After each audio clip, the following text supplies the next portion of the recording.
Hi guys! ఈరోజు మీతో ఒక చిన్న విషయం షేర్ జేసుకోవాలి. నేను ఒక ఐటీ కంపెనీలో హెచ్ఆర్‌గా వర్క్ చేస్తున్నాను. వచ్చే సాలరీ సరిపోక కమిట్మెంట్స్ వల్ల పార్ట్ టైమ్‌గా స్విగ్గీ జాబ్ చేస్తున్నాను డెలివరీ బాయ్‌గా. గైస్ మీ అందరికి ఒక చిన్న రిక్వెస్ట్ ఏంటి అంటే, ఒక్కోసారి మనకు ఫుడ్ డిలే అవ్వచ్చు. 15 మినిట్సో, 20 మినిట్సో, హాఫ్ అన్ అవరో ఫుడ్ అనేది మనకి లేట్‌గా డెలివరీ అవుతది. సో గైస్ మీరు ఆ ఫ్రస్ట్రేషన్ అంతా డెలివరీ బాయ్ మీద చూపిచ్చొద్దు. ఎందుకు చెప్తున్నానంటే యాస్ ఎ డెలివరీ బాయ్‌గా నా ఎక్స్‌పీరియన్స్ చెప్తా. నిజం చెప్తున్నా ఫుల్ ట్రాఫిక్ ఉంటది. డస్ట్ ఉంటది. హెల్మెట్ ఏసుకుంటాం. బాడీ ఫుల్ హీట్ ఎక్కుద్ది. గైస్ ఎవ్రీ ట్రిప్ ఒక మినీ హార్ట్ అటాక్. టైం బాగా లేకపోతే యాక్సిడెంట్ అవుద్ది.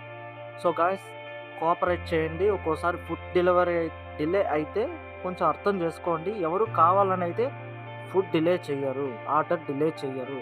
ఇంకొక విషయం ఏంటంటే ఫుడ్ మేము డెలివరీ ఇవ్వంగానే మీరు టక్కన డోరేసేయొద్దు.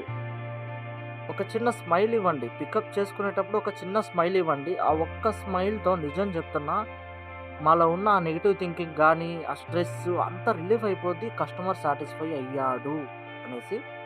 సో గైస్ అర్థం చేసుకోండి. Cooperate. Give a smile. Thank you.